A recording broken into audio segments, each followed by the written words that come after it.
United way ગરબાના આયોજકોએ online garba રમવાના પાસનું booking કરાવનાર pass ધારકોને યુનાઇટેડ વેની ઓફિસ ખાતે પાસ લેવા માટે બોલાવ્યા હતા, પરંતુ ઓફિસ તરફથી કોઈપણ પ્રકારની વ્યવસ્થા કરવામાં ન આવતા પાસ ધારકોએ ઓફિસ ખાતે ભારે હોબાળો મચાવ્યો હતો અને ઓફિસ ખાતે તોડફોડ પણ કરી હોવાનું જાણવા મળ્યું છે.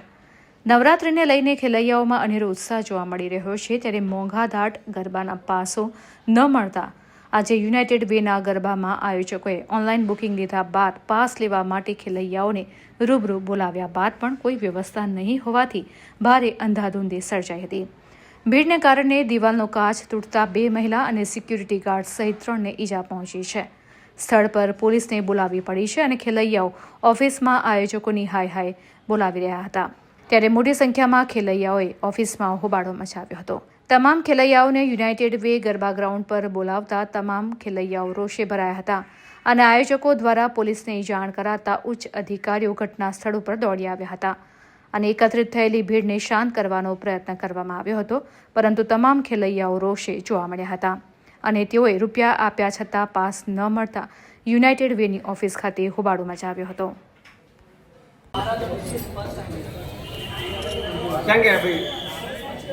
चलो ना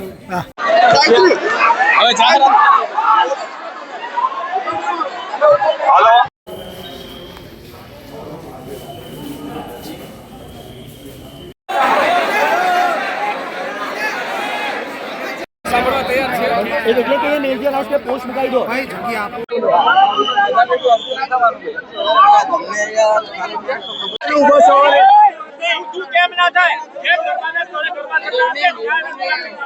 અહીંયા અલકાપુરી ક્લબ ખાતે જે લોકોએ યુનાઇટેડ વેના ગરબા પૈસાથી ખરીદ્યા છે એમને કંઈ પાસ નહીં મળ્યા હોય, એ પાસ આપવા માટે અહીંયા યુનાઇટેડ વે તરફથી કંઈ વ્યવસ્થા ગોઠવી છે. પછી અહીંયા રશ વધી ગયો એટલે પોલીસને થોડા સમય પહેલાં જ જાણ કરી, પોલીસ સ્થળ ઉપર આવી ગઈ. એટલે એમણે હાલ ફિઝિકલી પાસ આપવાની જગ્યાએ એમને QR કોડ એમને ઓલરેડી આપવામાં આવેલો છે. એટલે ઓનલાઈન એ QR કોડના માધ્યમથી એમણે એવું જાહેરાત કરી છે કે અમે એ QR કોડના માધ્યમથી દરેક વ્યક્તિઓને 9 દિવસ એન્ટ્રી આપીશું અને અમે આ મતલબની જાણ જેમણે ટિકિટ ખરીદેલી છે એ લોકોને પણ SMS અને મેલ દ્વારા જાણ કરી રહેલ છે. તો હાલ એમને એ રીતે સમજાયા છે અને એ લોકો રવાના થઈ રહ્યા છે. ના, એવું કોઈ ઈજાગ્રસ્ત થયું નથી. આપ જોઈ રહ્યા છો આ અલકાપુરી ક્લબ જે જગ્યા નાની છે અને અહીંયા 2-2.5 હજારથી ઉપરાંતના લોકો થઈ ગયા હોય એકત્રિત, એટલે થોડું વધારે દેખાય, પરંતુ એમને પોલીસે સમજાયા છે અને અહીંના લોકો તરફથી અમે જે માહિતી મેળવી છે એ માહિતીના માધ્યમથી એમને માહિતી શેર કરી છે ને એવું કન્વિન્સ થઈ રહ્યા છે અને હાલ બી જેટલા લોકો છે એ બધા રવાના થઈ રહ્યા છે. એટલે QR કોડના માધ્યમથી એમને 9 દિવસ એન્ટ્રી મળશે એવું યુનાઇટેડ વેના આયોજકો તરફથી અમને માહિતી મળેલી છે અને યુનાઇટેડ વે પણ એમને મેલથી અને SMSથી જાણ કરી રહી છે. Thank you. ખેલૈયાઓ કાયદાનું પાલન કરે અને ખૂબ સારી રીતે ઉત્સાહપૂર્વક માતાજીના આરાધના કરે, નવરાત્રિનું આયોજનના ભાગરૂપે સૌ એકબીજા સાથે સહકારથી ગરબા રમે એવી અમારી અપીલ છે.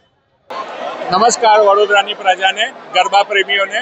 અત્યારે યુનાઇટેડ વે ઓફ બરોડાના જે અમારા બહુ જ જૂના ગરબા કહેવાય છે એ ગરબાની અંદર આપ જોઈ રહ્યા છો એકદમ મિસમેનેજમેન્ટ ચાલી રહ્યું છે.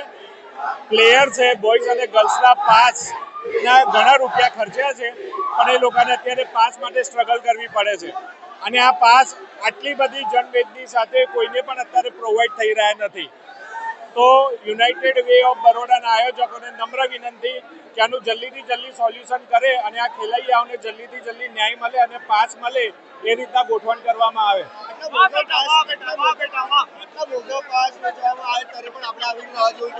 આજ બહુ ખરાબ પરિસ્થિતિ કહેવાય કે આટલા મોંઘા પાસ ખરીદવા છતાં આ હાલાકી ભોગવવી પડે છે.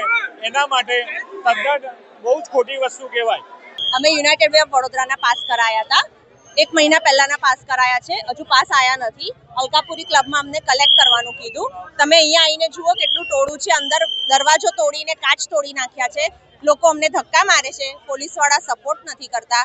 બધા વોલન્ટિયર્સ પાસ લઈને ભાગી ગયા છે. હવે કે છે 4 વાગે મેસેજ આવશે. મેસેજ નહીં આવે તો અમે શું કરીશું? અમે ક્યારે ગરબા રમવા જઈએ? કેવી રીતે ગરબા રમવા જઈએ વગર? આટલા મોટા પાસ હોય તો બી આટલું દૂર વ્યવહાર થાય શું છે? દર વર્ષે થોડુંક સારું મેનેજમેન્ટ હોય. આ વખતે થર્ડ ક્લાસ મેનેજમેન્ટ યુનાઇટેડ વડોદરાનું કોઈ એ જવાબ આપવા અમને રેડી નથી. આ પોલીસ વાળા ધક્કો મારીને ખાલી બહાર કાઢવાનો એક જ કાર કરે છે. બરોડાની જનતાને શું મેસેજ આપશો આ જે મેનેજમેન્ટ થયું? આ વડોદરાની જનતાને એવું જરૂર હું કહીશ કે નેક્સ્ટ યર પાસ કરાવતા પહેલા પ્લીઝ આ લોકોનું મેનેજમેન્ટ છે ને આ લોકોને સબક શીખવાડો. કાલે યુવે ગ્રાઉન્ડ